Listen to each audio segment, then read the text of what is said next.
Estamos en el café de Diario 55, hoy con la presencia del abogado político, un hombre ligado a movimientos sociales, Ramón Estrella. Monchi está con nosotros, a quien damos los buenos días, y hay que destacar de que está a la cabeza de Gentío.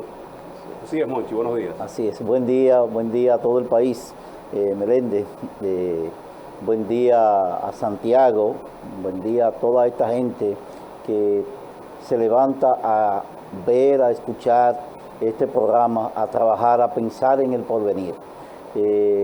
A nombre de Gentío, nosotros le decimos que hay alternativa, que hay posibilidades de cambios reales en este país, que se puede participar en la actividad política y social pensando en los derechos de las mayorías y en resolver los problemas de la mayoría.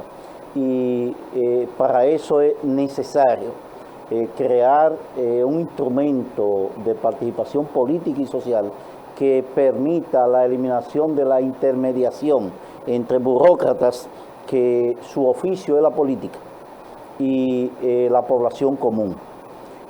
Este país, el Estado ha acumulado demasiada deuda social con la población. No tiene resueltos problemas estructurales. El país pensó que a partir de agosto íbamos a tener un cambio, pero ese cambio, cada día que pasa, se va muriendo la esperanza, porque mucha gente pensó que el cambio era empleo, que el cambio era tener un sector agrícola poderoso, un sector agroindustrial poderoso. Pero ¿qué sucede? La banca pública del sector agrícola tiene las mismas condiciones que tiene la banca comercial, en el sentido de que los préstamos se hacen en función de la seguridad jurídica que dé la persona para pagar y no de la acción que va a hacer el campesino, el agricultor, con los recursos que le va a prestar el Banco Agrícola. Para poner un ejemplo, nosotros ciertamente desde marzo del año pasado para acá tenemos una pandemia que ha afectado todo el aparato productivo y las actividades productivas en sentido general. Pero al gobierno, a este gobierno de Luis, al gobierno de Luis le ha beneficiado en parte, porque si no hubiese sido la pandemia, la gente estuviera en la calle reclamando el empleo. Los PRMistas que votaron y la gente que votaron de los partidos aliados estuvieran en la calle haciendo piquete, reclamando empleos. Pero no solamente eso, el presidente de la República, a través de todo su funcionariado y de la gente que lo apoyaron, estableció una fórmula en el cual iban a bajar los combustibles, y lo que ha hecho es que se ha disparado como tal. Nosotros tenemos un sistema de salud en el cual independientemente, porque hay que reconocer esfuerzos, se han hecho esfuerzos. Ahora, esos esfuerzos se han hecho en función de resolver problemas mediatos de los actores del sistema, ¿Qué ha pasado en este país? Que la gente todavía tiene las ansias de esperanza. El discurso de Luis de rendición de cuentas fue un discurso que podemos decir de esperanzador, de expectativa esperanzadora, optimista, pero y de promesa futurista. Es decir, Monchi, te quiero interrumpir ahí. Tú que eres un hombre así profundo. Debemos nosotros cambiar esto, porque yo escucho mucho el concepto discurso de rendir cuenta. Y yo no le puedo decir como rendir cuenta que yo diga, como ese esquema que tenemos de rendir cuenta, ¿debemos cambiarlo o debemos seguir haciendo de esto una ceremonia que al final, porque si yo te digo cuántas veces dio Danilo discursos excelentes, buenos discursos, mostrando muchísimas cosas, y este país se lo robaron? Lo único distinto a los discursos de Danilo el hecho de sacar millones de la pobreza, que era una constante en los discursos del gobierno del PLD, de los gobiernos del PLD. Ahora fue un discurso no de rendición de cuentas, sino de promesas futuristas. Porque en 6 meses que es cuenta tú puedes rendir. Sí, bueno, puede decir lo que se ha hecho hasta ese momento, pero ¿qué es lo que pasa? Es un discurso para apaciguar ánimos, para mandarle un mensaje a los sectores sociales y a los sectores productivos que es posible hacer cosas. Ahora, cada inversión pública tiene un presupuesto. Ahí me refería. Entonces, lo que nosotros necesitamos saber, si lo que el presidente prometió está dentro de la ley de presupuesto y de dónde van a venir esos ingresos. Es decir, hay un interrogante. Era mejor, era más realista que el gobierno dijera, nosotros en estos 3 sectores, en la producción nacional, en el fomento de empleo y en el problema sanitario, nosotros vamos a enfocar todo nuestro accionar en este año 2021 y la población lo iba a asumir, pero establecer que vamos a construir cuestiones que llevamos 60 años. Monchi, vuelvo al abogado, porque es el tema constitucional. Miren lo que pasa en República Dominicana. Nosotros empezamos una obra porque la rendición de cuentas no funciona. Contratamos una obra por 500 millones de pesos y termina en 10.000 millones. Entonces, si tú me vas a rendir cuenta y tú me vas a decir cosas, es como, y te lo vinculo en tu condición de abogado y también que aspirabas a diputado, que tú sabes que una de las funciones es el elemento contralor, que es lo que busca esto. Yo llevo mis memorias, los diputados, que hoy salió un listado de diputados vagos que no trabajan, incluyendo 2 de Santiago, tienen que coger eso y analizarlo, y si ven cualquier cosa que no cuadra, invitar al funcionario o hasta el presidente de la República a decir, pero yo te aprobé 500 millones de pesos para la construcción del hospital de niños y aquí tú me estás reportando que se gastó 3.000. Interpelarlo. Y entonces tú interpelas, primero es invitarlo y después lo interpelas, que es el sentido. Y utilizar el organismo que maneja la Cámara de Diputados, que es la Cámara de Cuentas, que es el organismo que se utiliza para eso. No podemos seguir en esto, y que esto sea un discurso, sino una rendición de cuentas. Aquí empezamos en 500 y las obras terminan y muchísimas cosas. Usted hace una licitación para comprar un bombillo y el bombillo empieza en 5 pesos y termina en 300.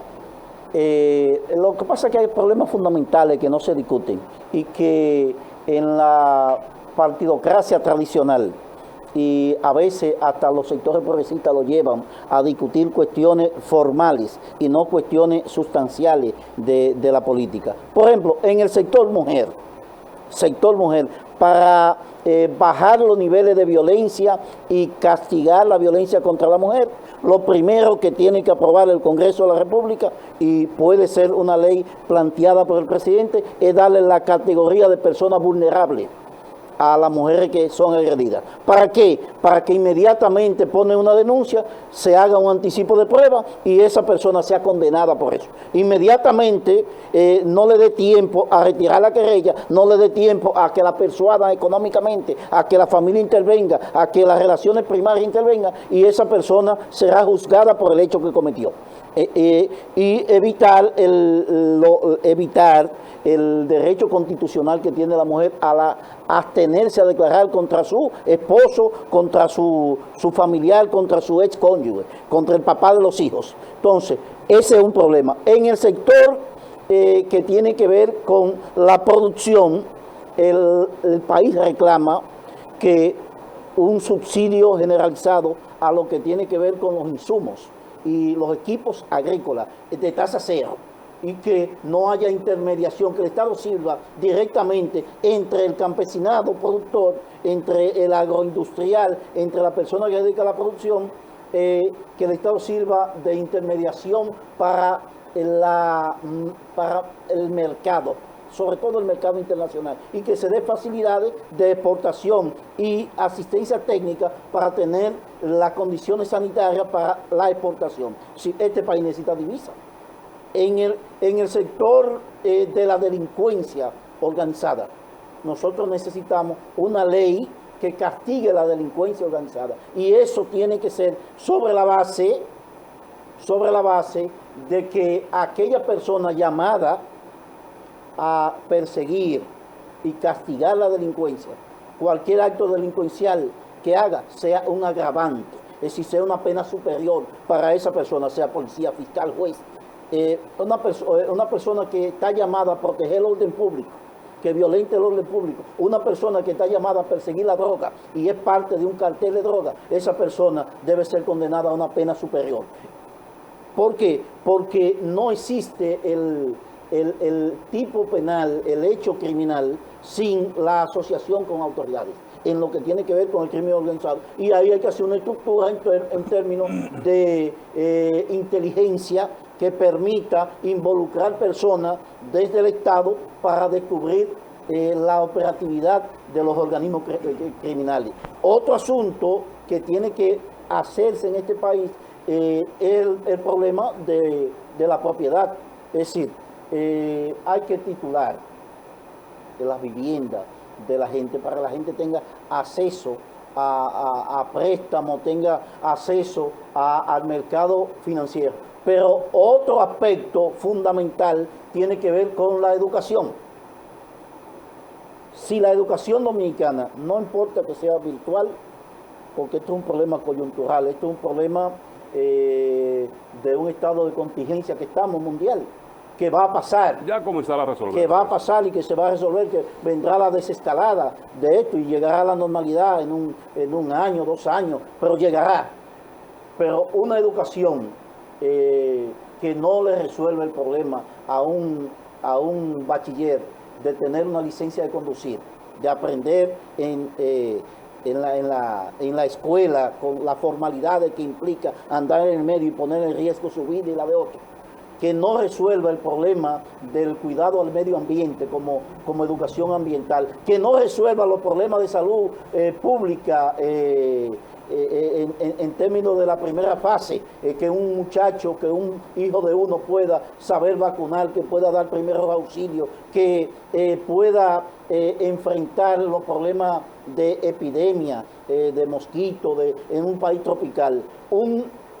Una educación que no permita que no que sepan el himno nacional, la estrofa, eso es un asunto elemental, pero un bachiller que no se sepa el articulado y el contenido, no solamente recitarlo, de la Constitución de la República, que una persona aprenda a razonar, aparte de que nosotros necesitamos cada día más llevar la educación al término técnico, que aprenda un oficio, sí, como tal. Sí. Tenemos que ir a la publicidad, Monchi, y nosotros tenemos una frase que ojalá es muy utilizada, es una frase muy cibaeña, de arreglar la carga en el camino, y eso nos hace daño, porque en materia de planificación, y le decía a un amigo que me visitó a mi casa el fin de semana, que tenía unas aspiraciones, y yo le dije, si no nos sentamos a hacer un proyecto conmigo, no cuentes, porque no vamos a salir de que, que yo te voy a apoyar si una cosa, no, tú tienes que decirme a mí, ¿cuál es tu visión y para qué tú quieres aspirar? ¿Qué tú quieres construir si tú ganas de esa institución que tú quieres dirigir? ¿Qué tú vas a encontrar? El diagnóstico, qué hay y hacia dónde tú quieres llevar. ¿Qué es lo que nos pasa? Aquí empezamos a dar piruetas. Aquí todavía no sabemos cuál es el tipo de educación que queremos, Monchi. Aquí no hay sistema educativo. Los evangélicos educan a su forma, los católicos a su forma. Tenemos politécnicos tan extendidas, no extendidas. Un desastre. Entonces nosotros lo primero que tenemos que sentarnos es a definir qué fue lo que hicieron los países pequeños como nosotros, que hoy son grandes economías y grandes potencias, como Taiwán. Esto es lo que yo quiero, o la India, que dijo, no, yo voy a ser una potencia tecnológica, y mi educación viene por ahí, y ahí están los resultados. Aquí vamos como si esto fuera una piñata, hoy damos una cosa, y para allá, y para adelante, y para atrás, y para el lunes, y nunca vamos a ninguna parte, porque no tenemos una ruta crítica de lo que queremos lograr como país, cuáles son nuestras metas. Y para eso son los pactos sociales, los pactos de todo lo que se ha hecho, de darle logicidad hacia donde queremos ir. Le damos paso a Xiomara y el café Santo Domingo, sabor que empieza en el aroma, y así vamos a la pausa y podemos disfrutar más, porque estamos en el área donde el aire es mucho más frío y entonces se nos enfría el café. Así que Café Santo Domingo, sabor que empieza Muchas gracias. en el aroma, Café Santo Domingo. Robinson, llévatelo, vamos a ir a la publicidad y ya volvemos con Monchi Estrella de Gentío, que también es un importante abogado de los tribunales de la República y un conocedor de muchos aspectos sociales, porque ha estado vinculado siempre a las luchas y a las buenas prácticas en el manejo del Estado y otras cosas. Publicidad y ya volvemos.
Monchi Estrella está con nosotros, Ramón Estrella. Ha sido presidente, ha dirigido gremios importantes, los abogados, el colegio aquí en Santiago, y preside un movimiento, grupo político llamado Gentío. Está con nosotros en este café de Diario 55. Parece ser, Monchi, y nosotros en campaña escuchamos muchas propuestas, pero cuando llega y es común decir, una cosa es con guitarra y otra con violín, porque aparentemente nosotros que estamos en los rankings siempre en los últimos lugares, aquí en el campo de la investigación, que ya tú lo mencionabas, las universidades no están mejores posicionadas precisamente por eso, porque aquí no se investiga de nada, aquí no tenemos como, por ejemplo, Cuba, con menos capacidad económica que nosotros, pero mucho más desarrollada en muchos ámbitos, y han creado incluso medicamentos, ya se habla de COVID, que en este mes de marzo están pasando las últimas pruebas, pero llegamos con un gobierno que propuso muchas cosas, inclusive en el tema de la educación. Vemos como el tema de la vacunación, que ya tenían un esquema, que tenían una plataforma y se volvió todo un desastre. Así es como caminamos, jugamos mucho a la improvisación, Monchi. Bueno, nosotros lo que vemos es que la propuesta de cambio no estaba articulada realmente, no había un proyecto bien definido y parece que el presidente anda por un lado y las expectativas de su partido andan por otro. Lo que tiene que ver con la vacuna y la forma de implementación, lo primero es que se anunciaron lotes de llegada de vacuna sin tener eso amarrado. Y existe, mientras la medicina sea un problema de recursos económicos, los países más pobres van a sufrir más. ¿Qué sucede? Ayer y antes de ayer vimos, sobre todo de antes de ayer para acá, la resistencia de Estados Unidos de vender inclusive vacuna a México, porque dicen que primero van a vacunar a su gente. Sí, su gente, sus 330 millones de personas, hay que vacunarlo antes de aflojar una sola vacuna para los países más pobres. Y la República Dominicana tiende a hacer negocio. Nosotros veremos dentro de 2 o 3 meses que el problema de la vacuna va a ser parte de grupos económicos que la van a vender, porque la estructura del Estado, la composición del Estado que se ha dado Luis es una composición empresarial, y cada sector defiende sus intereses. Por eso los ministros son empresarios casi todos. Muy Muy contados los casos.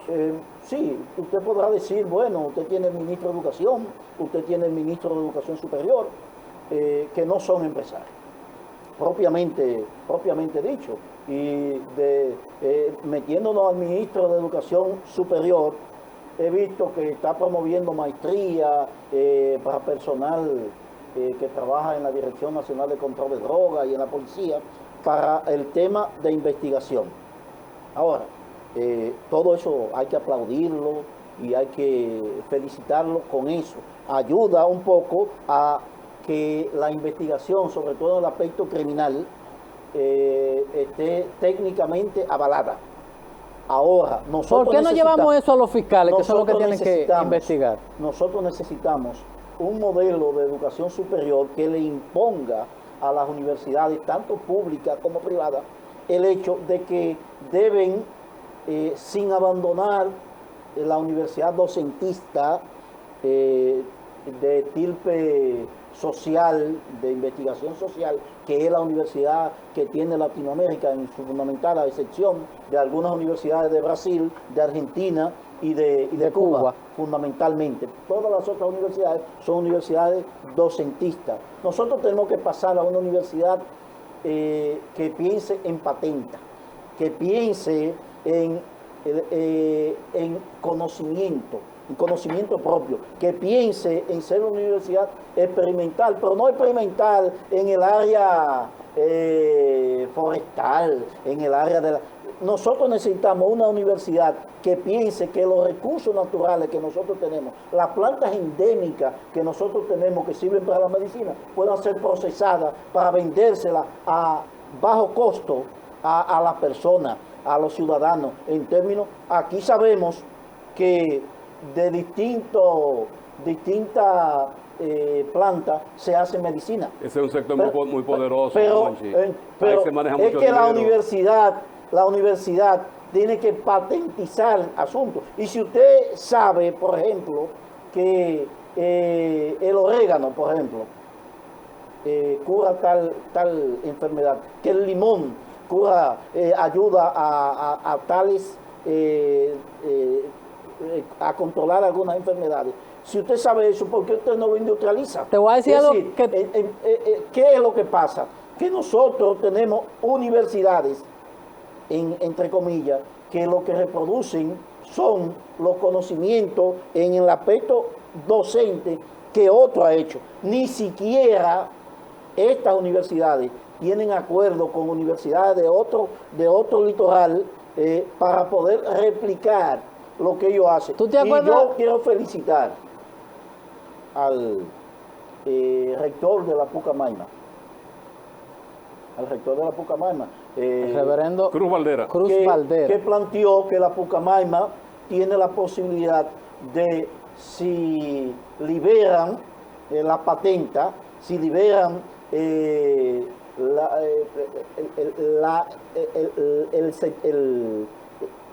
problema de ser dueño de la fórmula. Sí. Dueño de la fórmula, ellos están en capacidad de replicar en el país la vacuna. ¿Tú recuerdas algo que se llamaba la finca de Engombe, que tenía la Universidad Autónoma de Santo es donde Domingo? está la Facultad de Agronomía y Veterinaria, Agrovet.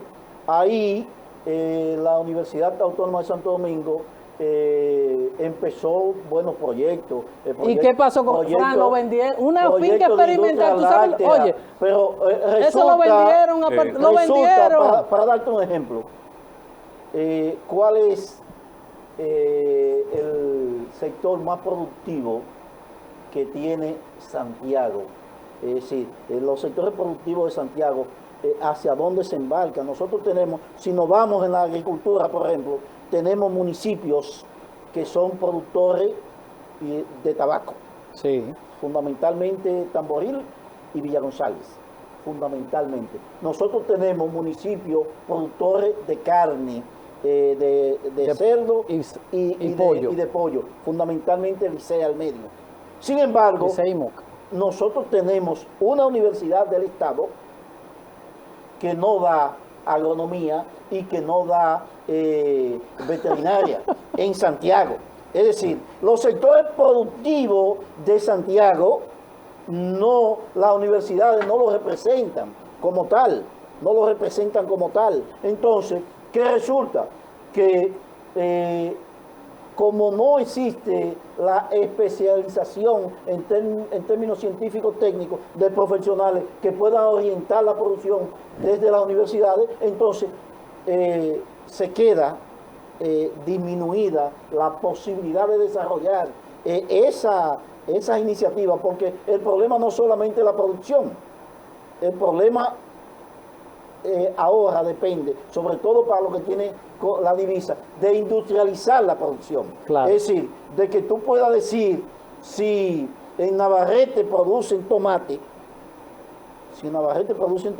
nosotros vamos a hacer mermelada de tomate, o vamos a hacer jugo de tomate. ¿O qué necesitamos hacer para que el tomate entre a los mercados internacionales? Porque el problema nuestro es de divisa. Nosotros necesitamos divisa para poder comprar lo que no producimos aquí.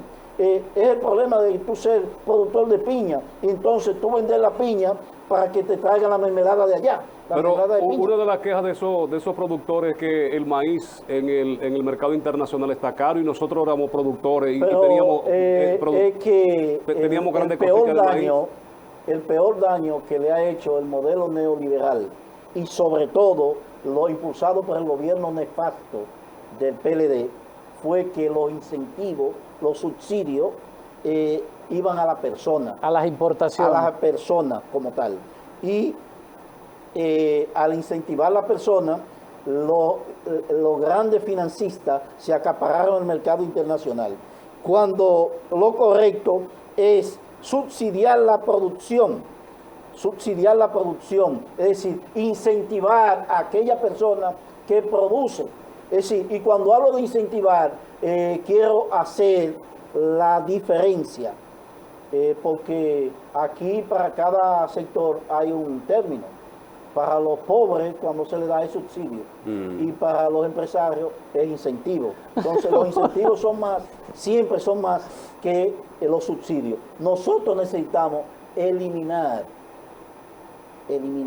los subsidios y los incentivos para apoyar la producción. Si se apoya la producción en el sentido de que el Estado establezca primero una especie de eliminación de intermediación para que los sectores financieros burocráticos no ganen más que lo que produce, que es lo mismo que ha denunciado Ramón Alburquerque. Es decir, ¿cómo es posible Monchi, vamos que a la país le publicidad? digan que por cada 100 pesos que usted da por un galón de gasolina, 24 se quedan en la intermediación?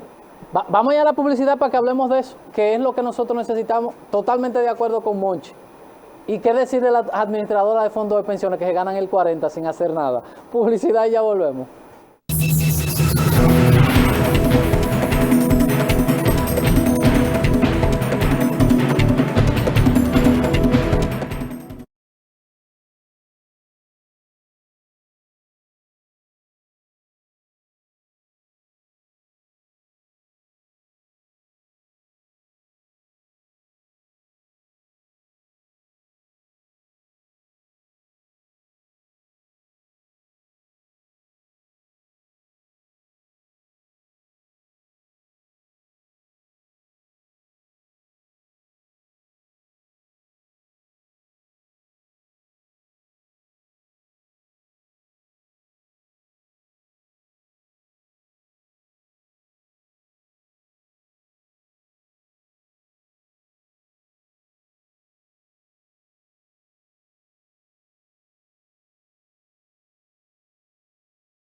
Monchi Estrella, Ramón está con nosotros en el café de Diario 55.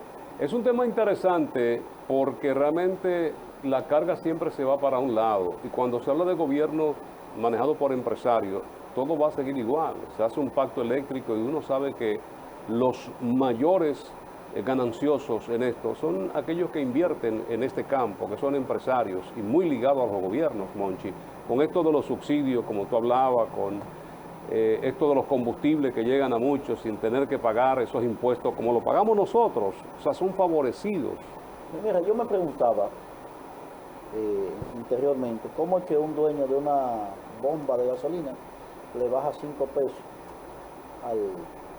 al combustible? ¿El galón? Sí. El galón por un día, por dos. ¿Y por qué el otro no lo hace? Ahora que me dicen y que me afirman, es que se ganan 24 por cada 100 pesos. Es decir, no pudieran bajar. Hasta 10 pueden bajar y no pierden. Pudieran bajarle 20 y con los 4 están ganando. Sí, porque hablan del tema de evaporación, Es decir, pero esa es la realidad. Entonces nosotros tenemos un modelo que solamente beneficia a inversionistas, al de los recursos. Pero ¿qué va a pasar? Y hay que ver si te hay que ver si te venden el galón completo. No, eso es lo peor. Ayer yo escribí en mi estado de Facebook algo que me llamó la atención y es nosotros, el mundo y sobre todo República Dominicana, en el gobierno de los empresarios, que es el que tenemos, va rumbo a privatizarlo todo. Y por eso nosotros tenemos que tener mucha ojeriza cada vez que nos hablan de pactos. Y cuando lo privaticen todo, entonces nosotros no tendremos derecho a nada, porque todo será privado. Es decir, estaremos privados de todo. Lo van a privatizar todo y entonces nosotros estaremos privados de todo. Ahí el presidente de la República planteó un pacto por el agua. Un pacto por el agua. Pero que resulta que en los distintos países y sobre todo lo que tiene que ver con la Amazonía en la parte América del Sur, de América del Sur, los cuestionamientos que hacen los grupos ahí no es la mina, ahí es que quieren privatizar el agua, quieren adueñarse del agua como un elemento futurista para las grandes naciones y para la inversión de grandes naciones. No tenemos que tener cuenta. Nosotros tenemos que tener cuenta y tenemos que tener risa en qué nos quieren decir, porque el presidente dijo, y tenemos desde ya ofrecimiento del Banco Mundial para apoyar eso. Pero el Banco Mundial y el FMI y el Banco Interamericano de Desarrollo y la Organización Mundial del Comercio son los que han hecho los parámetros para la privatización de todo. Es decir, cuando nosotros nos hablan de peaje sombra, por ejemplo, a nosotros nos están hablando de un grupo empresarial extranjero con recursos extranjeros que el Estado le dio una concesión a 30 años y que el Estado puso una cláusula que ese dinero no le da, el dinero que ellos aspiran a tener, el Estado se lo va a subsidiar. Hablemos un chin de eso, Monchi, que se contrató un abogado para eso. Y yo hablaba ahorita y hacía una analogía del tema de esto que estamos hablando de la soberanía de una empresa y grupos internacionales que nos dicen, si yo no hago esto, tiene que hacer. Y eso nos afecta, eso es soberanía de que un país no pueda decidir. ¿Y por qué yo tengo que pagarle a una empresa que lo que hizo fue un callejón? Porque es que la avenida tal. El asunto es lo siguiente. Quien le vendió el sueño al Estado de la empresa es la compañía extranjera, la inversión extranjera, no el Estado se lo vendió a ellos.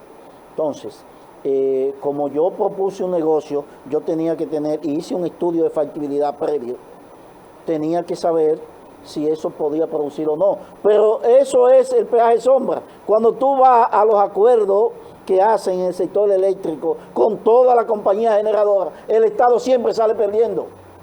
Pero no solamente eso, cuando desbarataron el peaje que estaba a la entrada de Santiago, entre Santiago y La Vega, hubo que pagarle a un funcionario del gobierno pasado. ¿Cómo? Hubo que pagarle a un funcionario familiar del presidente del gobierno pasado una indemnización por los derechos adquiridos. Pero lo mismo pasa con la licencia de conducir,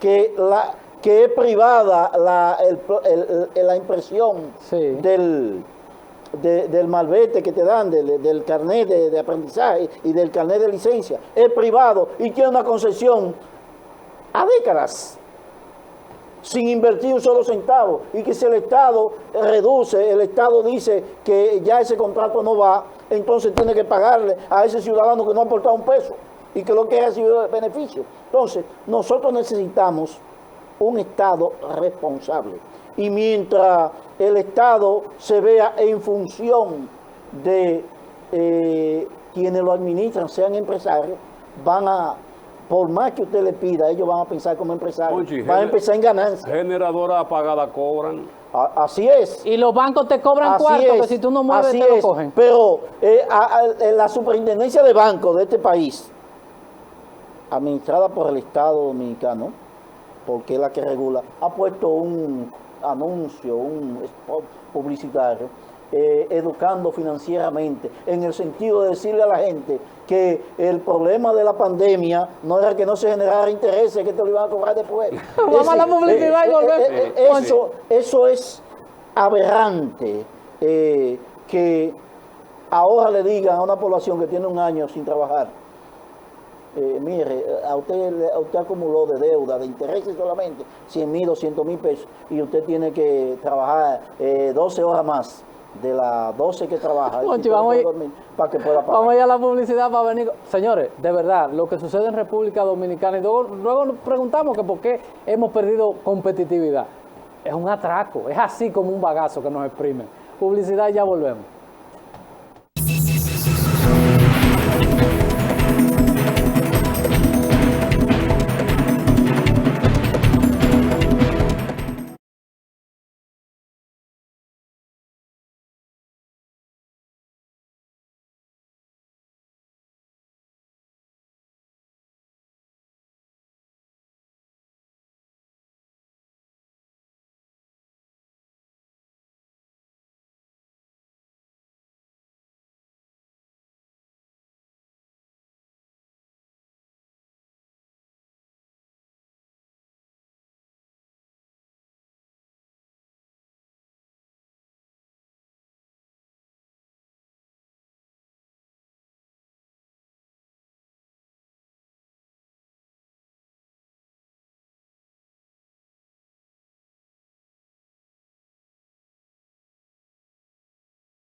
Ramón Estrella, Monchi, está con nosotros. Ya los minutos finales, Monchi, el famoso muro, no hemos hablado de eso, para hacerle coro a toda esta promoción que hay hoy día para, decimos nosotros, desviar la atención de algunos temas.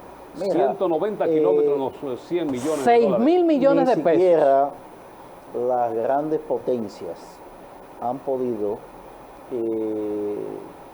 hacer muros que contengan la migración.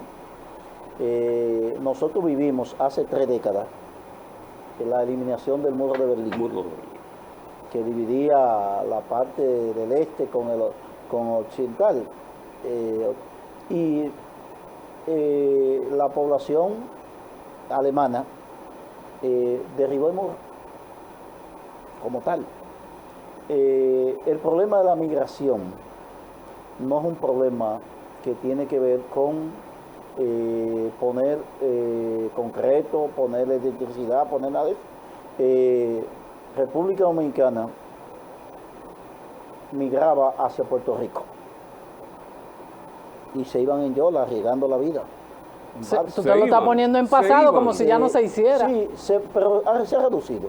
Es decir, por la situación económica de Por la Puerto Rico. pandemia, por Puerto Y Rico por la está situación bien. económica propia de Puerto Rico. Sí. Es decir, porque, y por las restricciones ya que hay en el término de una identidad mundial, de la huella biométrica, muchísimas cosas, la gente iba a Puerto Rico y pasaba a Estados Unidos, hacía un fraude buscando un acta de nacimiento y se iba. Sí, ya eso no es posible por distintas regulaciones. Los cubanos se van a Miami. En una yolita. Y los haitianos se van a Cuba también, igual que en Yola. Sí. Sí. Y es un problema real. El problema tiene que ver con miseria, tiene que ver con pobreza. Nosotros vivimos en un mundo que se quiere ocultar la realidad. Pregúntale a los marroquíes. ¿Cuál es? Los mismos puertorriqueños, ¿por qué? Eso, hay que ver todo lo que está pasando entre esos pueblos de África que llegan a Asia, muriendo. Cruzando desiertos. Sí, eso no tiene. Entonces, cuando un gobierno, por satisfacer opiniones de un sector de la población que ve en el problema de los haitianos el problema de que le están quitando el empleo, pero que el problema no es solamente de que le están quitando el empleo, el problema es que culturalmente se ha ido formando que hay trabajos que no son para dominicanos. Yo el otro día en un restaurante a una niña de 3 años le pregunté, tú pudieras vender piña, tú pudieras decir, ese trabajo de haitiano. Sí, la formación que se le ha dado se le va dando a la persona. El trabajo agrícola, el trabajo de construcción son trabajos de haitianos. Pero ¿qué resulta? Algunos renglones de la economía que lo hacían los dominicanos, por ejemplo, ser bartender en un restaurante, o ser camarero, o ser guía turístico, o ofrecer inclusive sanquipanqui, los trabajos sexuales que se hacen en el turismo. Eso lo ha copado inmigrantes de otros países que no son precisamente haitianos. Entonces, nosotros tenemos un país donde llega un peruano con condiciones económicas mucho más difíciles y el cubano es un emprendedor y hace y le pone diseños a vehículos y pinta cuadros y te dibuja y hace 20.000 cosas. Es decir, que tiene iniciativa por el nivel educacional que le dieron, de instrucción que le dieron. Es decir, sin embargo, el dominicano que solamente ha aprendido a leer y a escribir, tiene mucho que ver el sistema educativo. No hemos quedado retrasados. Y para eso yo decía en principio de esta conversación, y quiero recalcarlo, el gobierno se ha beneficiado de la pandemia. El gobierno, cuando hablo del gobierno, no la población. ¿Por qué se ha beneficiado de la pandemia? Porque si en estos 7 meses que lleva el gobierno, si no hubiese estado la pandemia, tuviese la población en la calle. Y la va a tener en la calle, porque hay muchísimas cosas que son como cuestiones que caen de paracaídas. ¿Cuál es el problema ahora? O gravedad, por supuesto. Sí, ¿cuál es el problema de que se quiere explotar minas y se quieren hacer presas en Peralvillo, por ejemplo, y se quieran explotar minas de oro en San Juan, cuando en San Juan el oro de San Juan es la producción agrícola? Es decir, la producción agrícola es el oro que tiene San Juan para los dominicanos. Entonces, si tú tomas eso para la explotación minera, Acaba con la tierra. acaba con todo. Es decir, entonces, eso sale solamente de mente que están pensando, mente que no le importa el país, que viven en otro estado, y que no piensan tener hijos, ni tener nietos, ni tener nada aquí, que no importa que esto se convierta en un desierto, que aquí sea invivible. Entonces, nosotros necesitamos parar en seco, hacer un stop a toda esta escalada que viene desde el mundo empresarial, que solamente piensa en beneficio. Decirle a este país que solamente en cada galón de gasolina los que no trabajan, los que están en su casa, porque a los trabajadores de la bomba le pagan un salario de miseria. ¿Y el pasaje está a 30? Es decir, que ganen 24 pesos por cada 100 que le vendan al público, y que eso el gobierno lo permita, y que eso no esté en la ley. Es decir, que no esté en la ley, que es esta, y que en el año 2000 existían 4 marcas que exportaban gasolina, y que el Estado controlaba casi el 70% de la producción, de la distribución de gasolina, y que ahora solamente está en el 30%. Eso es duro. Monchi. En un sector neurálgico para el desarrollo económico y para la estabilidad de este país, que tiene que ver con combustible, pero que de los combustibles depende lo que tiene que ver con el sistema energético, de los combustibles depende el tránsito, depende todo, y depende también el precio de los productos de primera necesidad. Este gobierno va a tener mucho gentío en la calle en los próximos meses, en los próximos días, reclamando un sinnúmero de reivindicaciones que pensó que era cambio. Gracias, Monchi. Recordemos nosotros que tuvimos un acuerdo. Venezuela prácticamente nos estaba fiando, regalando el petróleo. Nunca pudo el dominicano disfrutar de Petrocaribe y comprar gasolina barata. Tenemos que replantearnos muchas cosas, de verdad que sí. Y tener una visión más política y más social de lo que debe ser la República Dominicana. Estamos rodados. Muchas gracias a Monchi, gracias a ustedes, Fran Rodríguez, Edison Meléndez, todo el equipo agradecido de su sintonía. Mañana a las 7 nos vemos otra vez. Bye bye. Feliz resto del día.